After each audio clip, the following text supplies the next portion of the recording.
So just a very brief sort of context as to who I am, what I do, and why I'm speaking about the metaverse today, and hopefully a little bit about the value that I hope to add to your studies and also to thinking about the wider world with these things. So I spent the most of my career, so probably about 10 years, in environments like this. So this is me a few years ago with a team in Argentina, presenting and designing a workshop, running a workshop around becoming more consumer focused. So a lot of what I've done is work with lots of different businesses and help them adopt new mindsets and new ways of thinking, and always powered by technology. So that was quite fun, although difficult to ship the poster all the way to Argentina. Equally, this was me and a team in London with a bunch of people from Nationwide. We got people here it was almost about getting people in the wider business to understand what it's like to run a startup and to leave a very safe job and go and work for a startup. So this was super immersive. We got actors in and they had to convince their spouse to let them leave their job and go and start something. We ran the same experience for about 100 auditors pre-COVID. So this is us, a load of actors running that experience. And I think I sort of bring this up to highlight a number of things. The first is, I've always hated online training. I've always, when I was forced to do it in my first job, I tried to get out of it any opportunity. But I think I'm really convinced by the power of in-person experiences. And Brian talked a lot about this morning, which I really endorse. In-person experiences to change mindsets and change the way that people think. And so actually COVID, as with many businesses, was a massive challenge to me because previously, my whole career had really been around how do you create physical experiences to change people's mindsets about technology. And I was suddenly presented with this challenge of you now have to do that, but you have to do it in a Zoom environment, a bit like this, where you feel like you're kind of speaking to a brick wall for hours and hours at a time. And I think as we move back into a world which is becoming much more hybrid, there's this really interesting tension between being virtual and then being in person, and really, what does a hybrid working environment look like? Is it just a laptop in a corner and a physical meeting room? Is it about people who want to stay remote being kind of second-class citizens and people in the office being empowered? And so this is hopefully some of the insight that I hope to offer you today, which is there a compromise between the two? And might the metaverse or a concept like it help to bridge the gap between the physical world and the digital world? And so I'm going to step you through just a number of different case studies and examples to both define what we mean by the metaverse, but also hopefully some examples to get you thinking about whether it's in your studies or in business, how you might be able to deploy some of these things in projects. So this is a bit experimental because I don't know if the chat function is working. And so if I don't see any messages, I'll just move on swiftly. But I'm always interested to ask people, when you say the metaverse, what does it mean to you? So if you type into the chat box, when I say metaverse to you, is there anything that kind of first comes to mind when you think metaverse? And I'll give it just 20 seconds to see if the functionality is working. If not, I'll move on.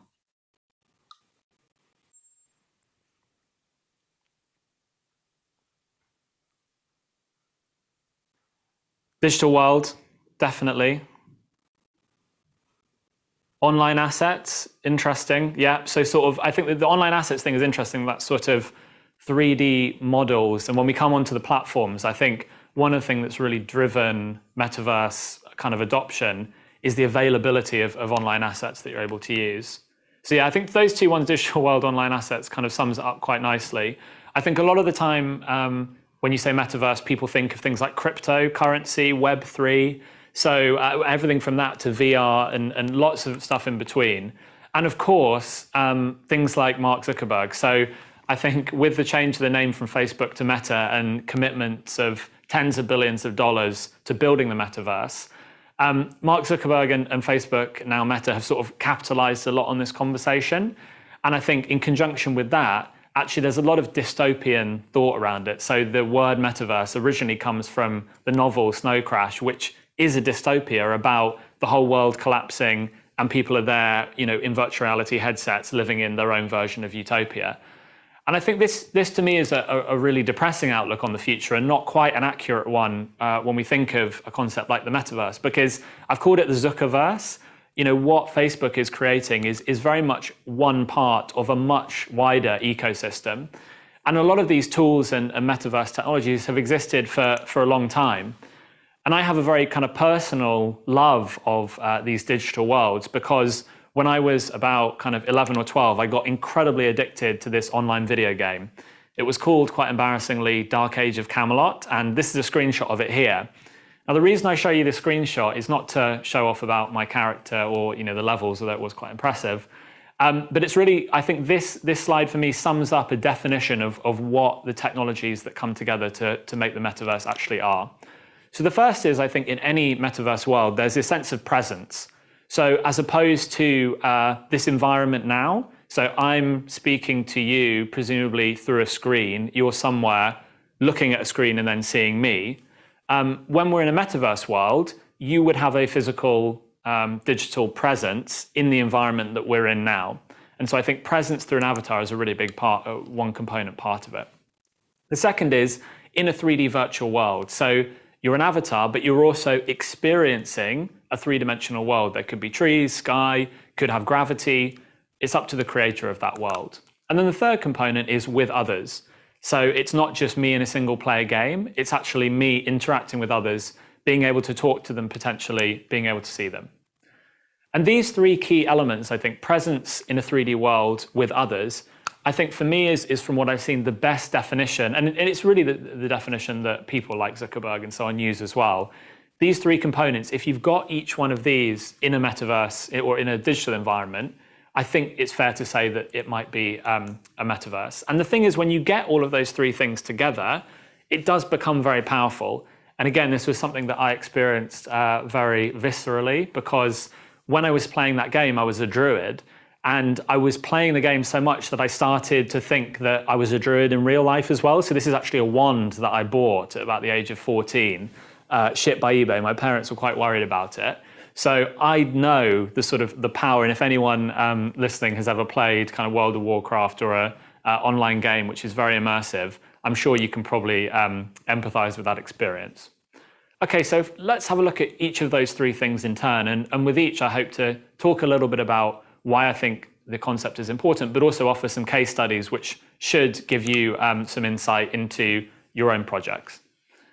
So the first idea of presence, the word avatar, which is the thing that you embody when you go into one of these virtual worlds, actually has a really, really long history. So this is the 10 avatars of Vishnu. So Vishnu, an ancient god, would descend to the world to solve a particular problem. And depending on what the problem was, that god would adopt a different form. So you can see it would be anything from a fish to a horse to a kind of mythical creature. And this remains true today. So when we think of an avatar in a digital world, these are three of mine, my sort of more work-related one, a Roblox one, and then a gaming one. We don't have to look the same in the digital world as we do in the physical world. And we can express different elements of our personality depending on the environment that we're in. And I think when you're present via an avatar, you're three things. You're really immersed. You're much more able to suspend your disbelief. So you don't have, it's not you looking at a screen, it's you actually in the screen experiencing things. You're empowered. So at the minute, you can only really look at the single angle of the camera that's being broadcast to you. If you're empowered via an avatar, you're able to move around and see and interact with content in a completely different way. And then the third element is self-express. So you're able to show who you are through the avatar that you have. And this is a great example of Vans using some of these elements to create their own metaverse environment. So Vans created an e-commerce experience on Roblox, and it's been one of the most successful brands to really get those ingredients right to create a 3D virtual environment when you can shop, and they'll describe a bit more about it. Metaverse essentially is a variety of virtual experiences, environments, and assets. And we really saw, especially during COVID, that world and the different metaverses gaining momentum. Roblox went from 12 million daily active users in 2018 to over 42 million daily active users in 2021. The Roblox metaverse merges millions of virtual virtual creative experiences and allows the users essentially to create whatever they want. Box's experiences are unique because they span all different genres. We wanted to bring our products to life in that virtual capacity. So you can customize everything from your skateboard to the clothes that your avatar wears, and then of course your shoes. So we have a full customizer within our experience that is a one-to-one experience with what you would have on our e-com. So what I love about this example is it really is bringing some of the benefits of the physical world into that digital world. And I think if there's one thing, if you want to kind of experiment and dip your toe into this world, I definitely recommend downloading Roblox and having a look at the Vans experience to just see what's possible. And I think this example is a really nice case study of how the experience, and I know that some of you are studying built environment, real estate, but also architecture and things like that. And I think what's fascinating for me is how what the metaverse is doing is it's taking some of the insights that you can apply to, say, how a physical shop is designed, and it's moving that expertise online. So if we imagine a two-dimensional shopping experience, you'll probably, you may have even shopped today in this way, you sort of scroll through its two-dimensional space. But how different is this as a shopping experience from the in-person experience? Because if I go to try some Vans shoes on in the actual store, I can see other people around me and what they're trying on. I can see the shoes on the shelves. I can speak to people. I can have a social interaction. And what the Vans Metaverse experience does is it almost starts to bridge that gap. So when I'm in that Metaverse store, I'm with other customers who are also looking at the products. I can see what they're wearing. I can see their skateboard, and then I can try out the product as well. And for me, this is a fascinating evolution of that previous kind of first generation e-commerce experience to one that might take some of the benefits of 3 dimensions in. And the important thing to say is it doesn't always have to be on virtual reality.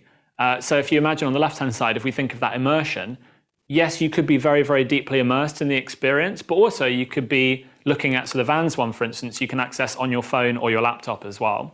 Similarly, you might be very empowered. So that is a map from a video game where you can literally, it's free world, you can run forever, explore, go wherever you want. Or you could be less empowered, so it could be quite procedural. You have to follow arrows and follow a direction. And then the third element is self-expression. So you might be limited to some very basic self-expression choices. Maybe you don't even get to pick your avatar. You just have to be a given one. Or you might have that screenshot is from a service called Ready Player Me, which I'd encourage you to check out, where you can create really high fidelity and self-expressive versions of yourself. The Korean Defense Forces have taken this even a step further. So if you imagine on that left, the immersion, technology is constantly pushing the boundary of what's possible when we think about immersion in the metaverse.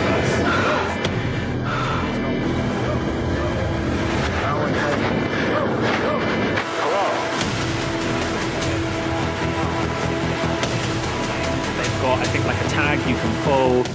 They've got when you actually fall on the ground, they've got sort of it feels like you're actually falling on the ground. So, you know, this is a whole level of immersion deeper than just a VR headset. And I think one of the big misconceptions of metaverse ideas is that you always have to be in a virtual reality world. That's not necessarily the case. So looking at a few of the commercial implications of that, I think one of the big debates that I've had with lots of people at CBRE and also in the kind of the built world environment is really around, you know, is it going to be that we won't need physical spaces anymore because everyone will be in the digital world? And I think, of course, it's not as simple as that. You know, lots of jobs have to be done in physical spaces, like a manufacturing plant, for instance. But then the question becomes, are there opportunities to use some of those 3D metaverse technologies to make the built environment better? And I think this example from BMW is a really lovely expression of that. Welcome to BMW Production, Jensen. I'm pleased to show you why BMW sets the standards for innovation and flexibility. Our collaboration with NVIDIA Omniverse and NVIDIA AI leads into a new era of digitalization of automobile production. Fantastic to be with you, Milan. I'm excited to do this virtual factory visit with you. We are inside the digital twin of BMW's assembly system, powered by Omniverse. For the first time, we are able to have our entire factory in simulation. Are those gaskets still in the right place for you? Yeah. BMW regularly reconfigures its factories to accommodate new vehicle launches. Here we see two planning experts located in different parts of the world, testing a new line design in Omniverse. One of them wormholes into an assembly simulation with a motion capture suit, records task movements, while the other expert adjusts the line design in real time. They work together to optimize the line as well as worker ergonomics and safety. Can you tell how far I have to bend down there? So we'll get you a taller one, but there's Yeah, that's perfect. We would like to be able to do this at scale in simulation. So I love that example because I think it's really about that blending of the digital and physical worlds. And I think lots of the commercial examples, so this is another one from BNP Paribas, who use a tool called Spatial. So another kind of tool I'd recommend you check out is called spatial.io. It's a bit like Zoom, like this experience we're having now, but you can actually kind of interact with people with avatars, with presence. Someone from there says Spatial is the only solution we want to use for meetings from now on. And particularly because reviewing 3D information feels much better when you're in a 3D environment. So again, it's not about always being in a metaverse environment, but spotting opportunities where it might be able to help you achieve what you want to achieve. So we've talked about presence and the benefits that an avatar can bring you.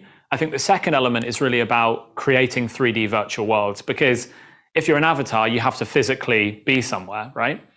And so I've got experience of this as well, because I used to, many years ago, be sent around the UK with a VR headset and a gaming laptop and a massive suitcase to different places. This was one retail conference in Paris, but typically it would be an environment like this. So I'd be sent to, meeting room number 512 of Talks, Warrington Bank Quay office, genuine place. This was that location.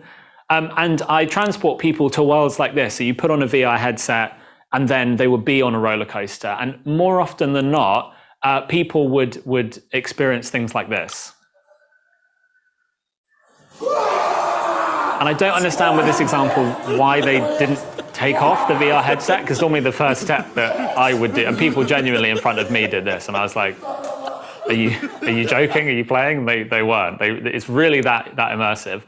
But at that time, back in 2016, I personally wasn't that excited about the technology. And it was because you had to be in the worlds created by other people. The technology just wasn't there to create convincing worlds that you could be in. Since then, what's happened is, an exponential growth in what's possible with technology. This is screenshots from generative adversarial networks, which is a way of generating artificial intelligence visual content. So you can see on the left-hand side, in 2014, it was you could basically generate kind of very low resolution grainy images. Now, and this is 2020, but kind of 2022, you can generate video, you can generate really accurate stuff. This is an example of some kind of silly stuff being generated by OpenAI, another AI tool, just to give you an illustration of the way that this technology has come on. And if anyone kind of plays video games or has been charting that, you also see it in commercial games. So a shooting game like Counter-Strike, for instance, 10 years ago, you'd be playing on a map that's 750 meters squared. Now, in really immersive battle royale games like PUBG, you might be on an 8x8 kilometer map, something that was just technically completely unfeasible, even for the biggest game studios 10 years ago. And so the point here, and hopefully that's really relevant for all of you that are involved in built environments of any description, is that world building tools today that used to cost tens of millions are now available for free. Here are just a sort of selection of tools that you might be able to use. Everything from Roblox, as I mentioned, which is the most popular video game in the US for young children, but also is starting to kind of make its way into the adult world as well. But also things like Spatial. You probably will be familiar with tools like Unity and Unreal. What's exciting about all of these tools is that they're offering new types of people. So academic research, a lot of people are kind of in the psychological world creating built environments to test things. You don't need a high level of technical expertise to be able to do it. And it's kind of no secret that lots of these technology companies have had metaverse aspirations for a very long time. So this is Tim Sweeney, the head of Epic Games, who says that only in recent years have a critical mass of working pieces started coming together rapidly. And for me, that's almost the best definition of the metaverse. If you think of those three areas, critical bits coming together. and allowing you to do things like this is building a world in Roblox using Roblox Studio. Literally, I think this is a time lapse of an 8-minute build. I kind of challenged myself to build an environment that we could be in the metaverse in just 8 minutes. If you scan that QR code, and I'm happy to share the link afterwards, you can literally go and visit this place with an avatar on your phone, on your laptop. Again, simply not possible a few years ago. Now, how does that translate to the commercial world? Well, we're seeing lots of companies, and this is another example from BNP Paribas, but CBRE actually have very kind of similar tools available to work with clients. Imagine if you could build, in this instance, a 3D replica of Paris and start to layer on all of the different data sets that you might need to make an investment decision. And this is exactly what they did. Wired means wearable immersive real estate data room. It's a digital twin of Greater Paris, allowing a client to space and time travel. Wired is different because it's combining comfort in experience and richness in analysis. I'll give you an example. You live in Hong Kong and you would like to invest in Europe, especially in Paris. With Wired, you will be able to understand the market in less than 30 minutes. It allows an immersion in the city, its district, and its buildings.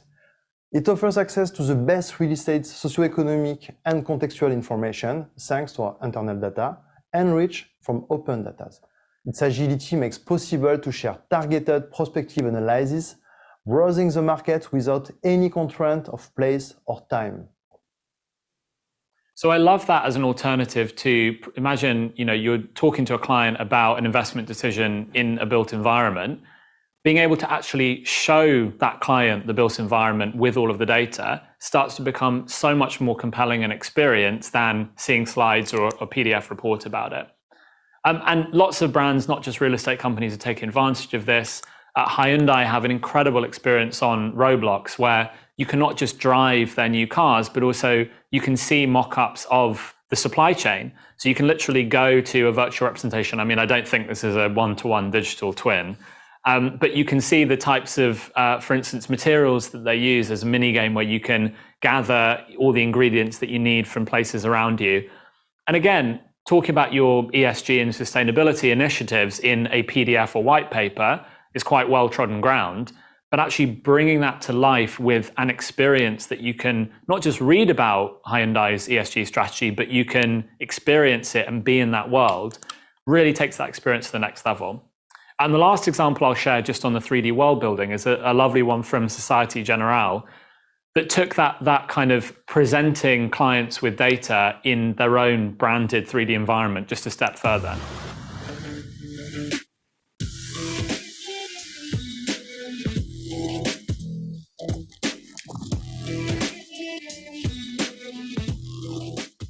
The way how presented research to our client has not changed over the past years and decades, so to speak. So when we saw what VR technology can offer in terms of user experience, exciting user experience to our clients, we knew that's what we want to do. Therefore, we have chosen to team up with Arthur Technologies.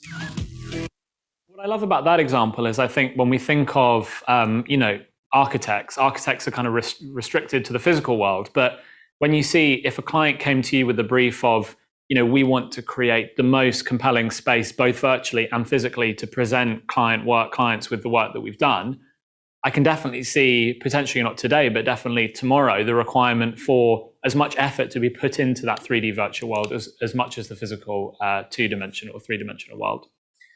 And so the final kind of element I just want to touch on is the with others element. And this is where it can get a bit dystopian, because I think whenever I talk to people about the metaverse, a lot of what comes up is, wouldn't it be horrible to live in a virtual world for your whole life? And I think I've got kind of mixed feelings about it, because I had a great time when I was living in a virtual world for most of my time, because at the time it was way better and more, magic. I mean, there was magic in that world and none in the real world.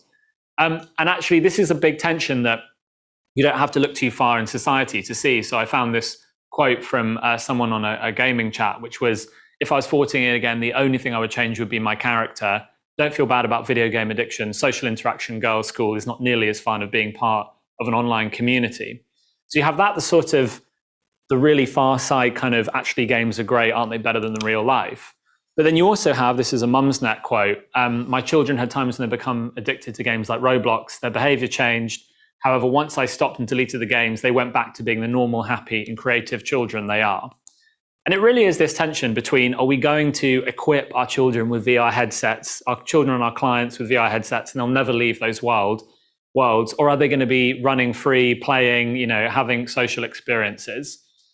And I think for me, hopefully, with some of those examples that I've shared, it really isn't about the either or. It's about working out where is the most appropriate time to deploy this sort of technology to solve a problem that you have, and that interaction between the physical built world and the digital built world. And this example from Chipotle is a really nice one, where it was a digital 3D restaurant that you went to. You had to go around a maze. It was at Halloween, but then you won a physical burrito to actually go and claim from the nearest physical store. And I think that when you look at the successful examples of where people have got it right, it's where the blend of the digital and the physical is really successful. So just one or two final examples to really bring that to life. This is the busiest port in the UK, Belfast Port, very appropriate for where we are today. And this is a quote from Laura O'Neill. So Belfast Port has one of the most extensive Internet of Things kind of sensors network of any port. And they've got engineers and assets scattered over 2,000 acre estate. IoT sensors address these scattered assets, warning us of faults and providing us with data. And what's powerful about this is engineers are actually able to be in that virtual environment and have discussions about what is the highest priority problem to solve.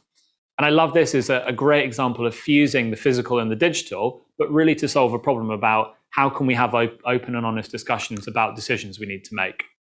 A similar example from NHS, this is Suffolk Park, one of the kind of latest distribution centres built in the last year or so.